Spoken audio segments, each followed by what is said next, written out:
it culminated with robbing a bank. Actually, five banks. Wow. Steal money to get high. My guest today is Thomas Cronin. Welcome.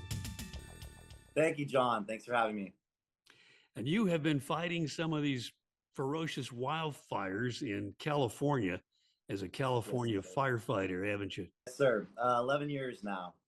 We're going to talk about that a little bit in depth, but I kind of want to start with your background on how you got to this point to be a firefighter in California.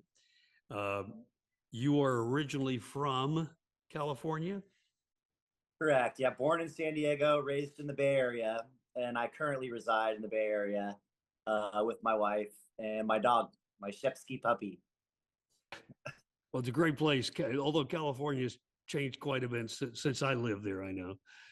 Yeah, So it's home. Always been home. A little more expensive today. A little bit, yeah. Well, you had a good family and a nice home, right, that you grew up in. Yep. Yeah, I had a great childhood. 2 brothers, good parents. I pretty normal life, by society's normal standards. But I did slip into drugs as a teenager, a little bit, and then really went off the deep end in college. I went to Humboldt State. I was an athlete for Humboldt. Let me back up a minute. So you, in high school, is where you got into drugs? Correct. Yeah, actually, it was 2004 when I lost my father to cancer. He was, from diagnosis to death under 100 days. So it was pretty fast that we lost him. My mom works on cancer research. And that was hard for a young teenager. So you were struggling with that, and then I was struggling with drugs. We had a house fire.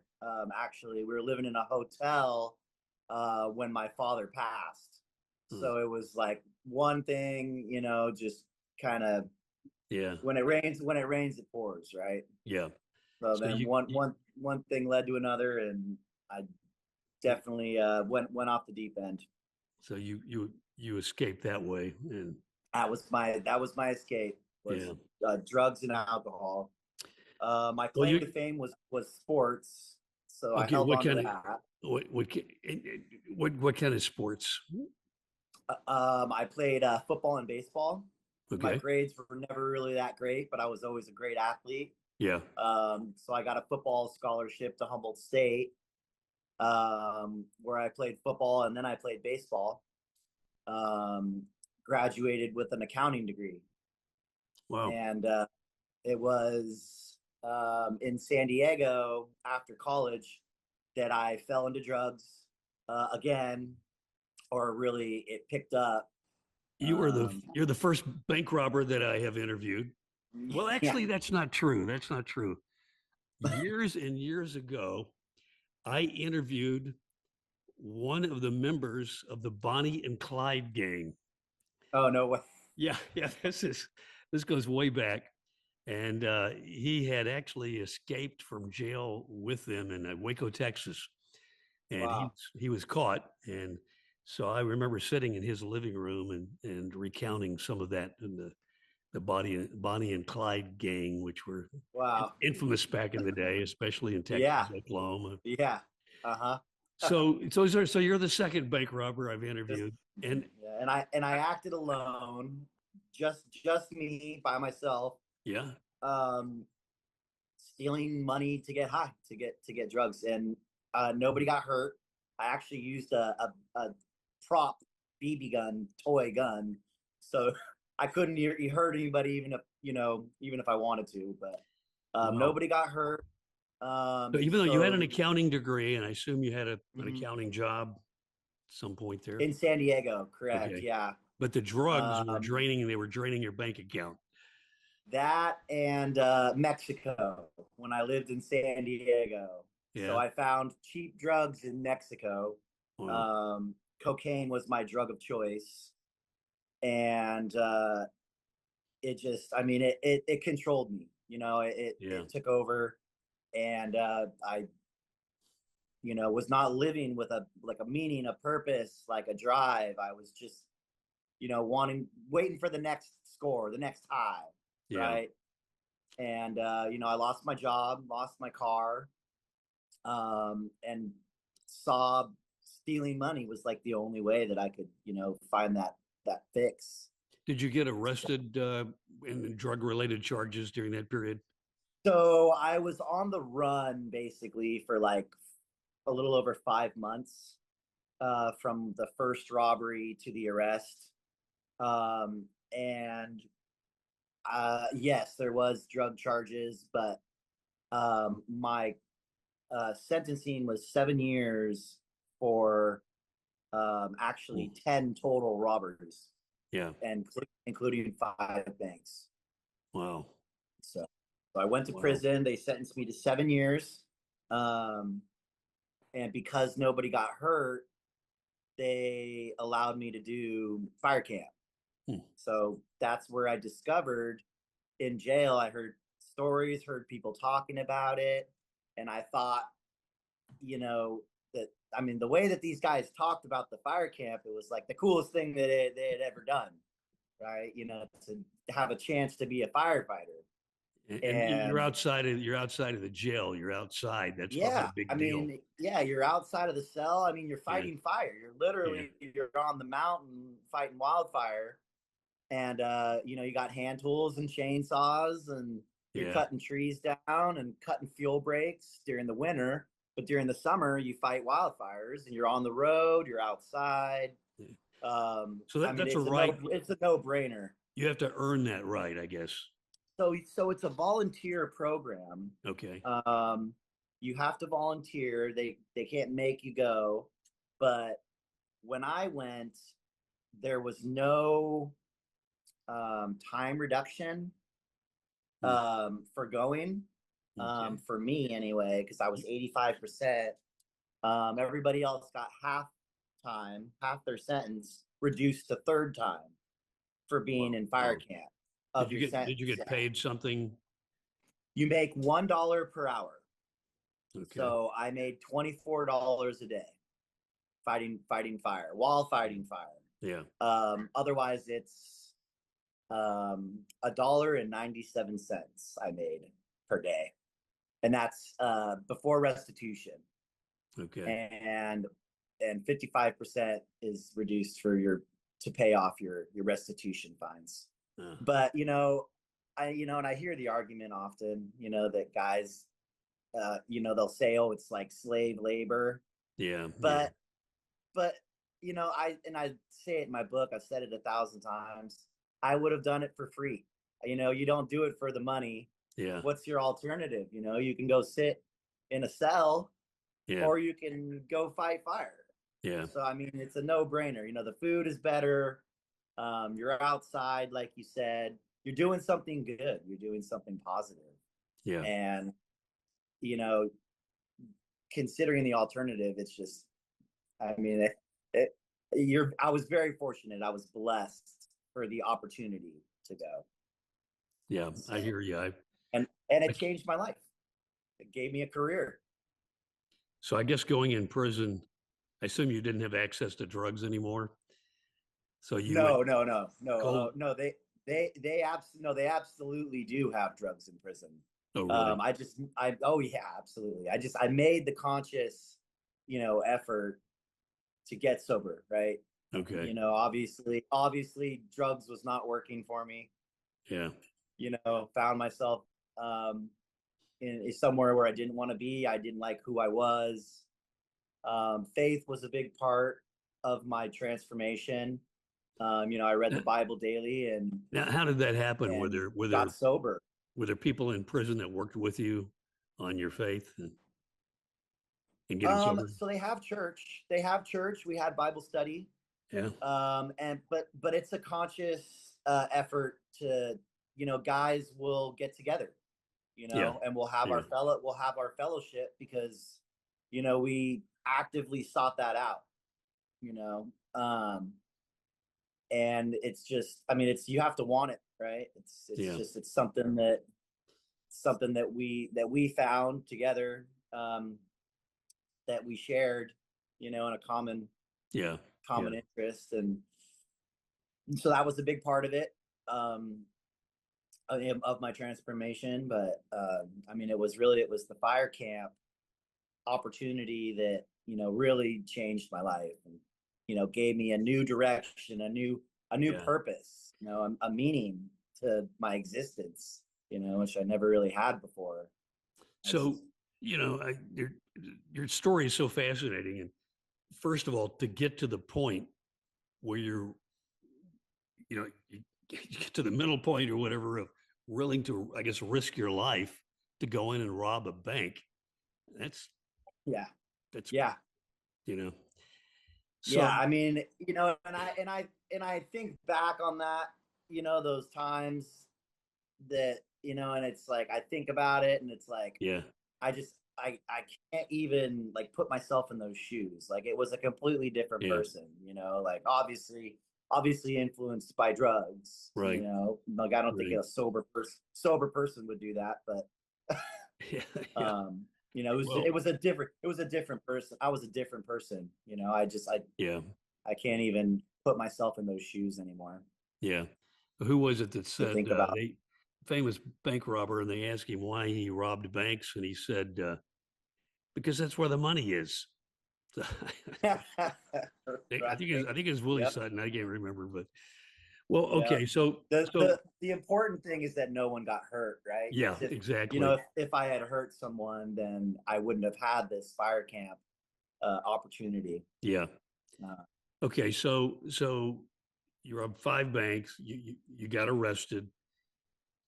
You're in 7 prison. years. You're in prison sentenced for 7 years, and you're there how long before you were able to get into fire camp?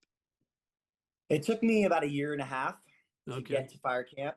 So it's about a 6 week training. Okay. To get to fire camp, but there's a process just to get to the training yard. You have to see a committee. Your counselor has to approve it, and you're on a waiting list because there's. Which prison were you in? Susanville. Okay. I was in Delano Reception, and then Susanville CCC prison. Okay. So you're there for a year and a half. You go through the training, and then 6 weeks of training. They take you out there to fight a fire. What did that feel? Yeah, straight to camp. I went straight to the fire line. It was middle of May when I got to fire camp, and of course there was a active fire. I got to the camp. They take you to the camp. You drop your stuff on your bed, and I literally went straight to the fire lines. Wow.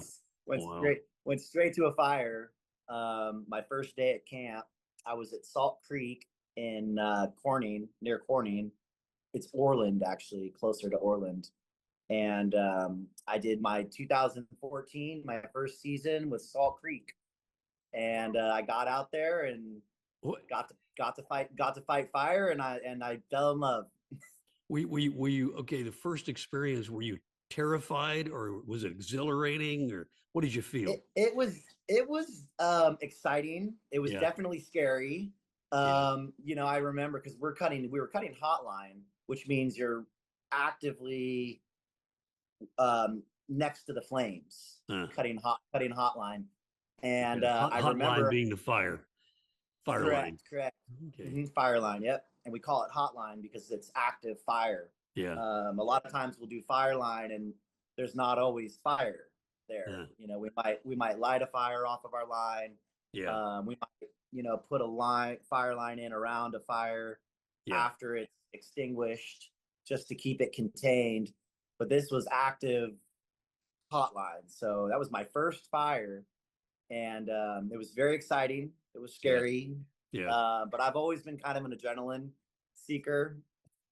So it definitely, it appealed to every part of my being, my very nature as a, an adrenaline seeker. Yeah. But I fell in love right away. So you got over the terror, and It's exhilarating. You're out of prison. That's got to be Yep. a big deal. It's got to be a huge deal, I would Yeah. think, if I were there. Yeah. At That was a big that was a big thing, you know, just getting outside of the walls, right? I mean, yeah. it's It just also it's gave you a sense of purpose, probably. absolutely, absolutely. You know, you're doing something positive, right? Yeah, Doing something meaningful, yeah, you know, and you're serving your sentence at the same time, but you know, you're learning a skill, yeah, you know, and I, like I said, I fell in love with the job, and it was in fire camp that, you know, I got actually good training. You know, I worked for Cal Fire, and I yeah, work for Cal Fire now, but I had some amazing captains, good mentors, you yeah, know, top of the line training. Um, and you know, as an athlete, I was just naturally good at firefighting. You have to be able to hike and, you know, wield a chainsaw or swing a tool, yeah, and just like swinging a bat, you know, it's an athletic yeah, thing, and you're hiking with 60, 70 pounds, you know, on your back, yeah. you know, give or take, or more if there's a water bag. um And but real, it's real. Yeah, I mean, physically demanding. you had to work with a team, so you had to have that skill too, just That working too. with a team. And That too. So yeah, I make that correlation that some of the best firefighters that I've met were good athletes at some yeah, point. yeah, uh, and yeah, the teamwork, the camaraderie. It's interesting on a con crew, on an inmate crew, because there has to be a certain number of different race and gangs. So you're mm, learning to get along with, you know, different people, different characteristics yeah, than yourself, and there's definitely some unique characters. And yeah. I mentioned some of them in my book, but racism is a huge thing in prison. So I Yeah, talk a lot about racism, because I don't know if you know much about it, but you know, this was another yeah, interesting thing that I wanted to write about.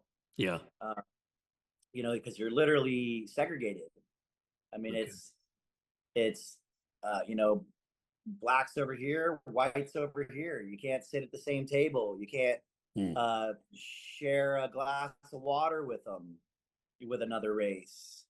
And they- so on the fire line, you know, you're segregated, racially separated by prison politics. But then on the fire line, you have to work together, you know, for the success of the operation. You know, okay. you have to. So you're all together So working. Is the segregation self segregation?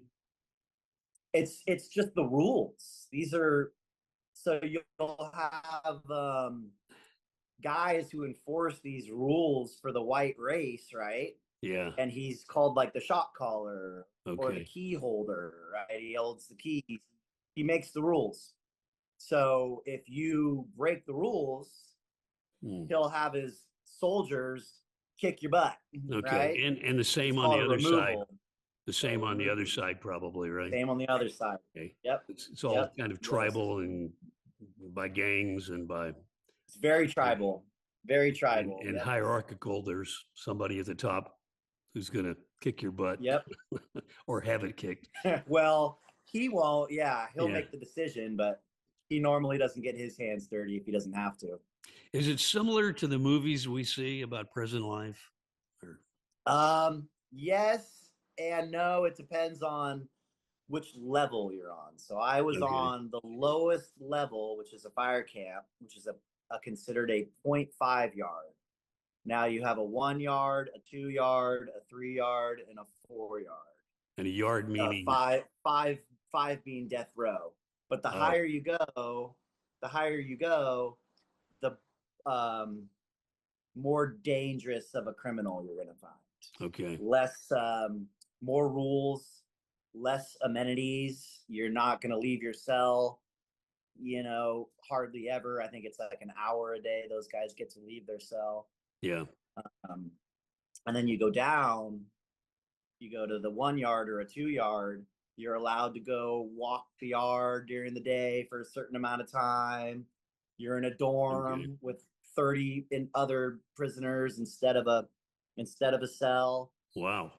Um, 30 other guys in your yeah, cell, and they sleep in the it, cell, and it's not a cell, it's a dorm. It's called a dorm. dorm. Okay. But yeah, you'll have bunk beds. You'll have 32 guys in your dorm. Wow. Living in one very, very small Yeah. it's like a 4-car garage. So you gotta like learn, the you gotta learn to size of get them. along. Go along and You get gotta learn along. to get along. Uh, Yeah, pretty much. I mean, there's a lot of fights, a lot of arguments. yeah. What's Um, I don't know if I and should then you ask. have race riots. What's the worst thing that happened to you in prison? Was there fighting or? The worst thing? The worst thing. Yeah, I mean the fighting was not good. There was a lot of fighting. Yeah. But I think the worst was when I was in the hole. When I went out to court. I went out to court um, for bringing tobacco into a fire camp.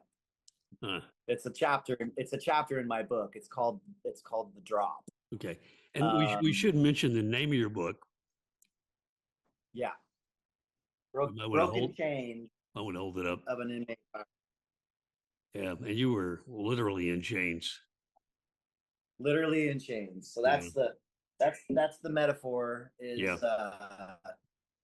Broken chains. In right? chains with the drugs, which drove you to rob the bank, which led you to be in chains, be in a cell, and right. Wow. I mean, an addiction is a chain, right? Yeah, exactly. We all metaphorically have our chains. Yeah. For me, it was a little more palpable.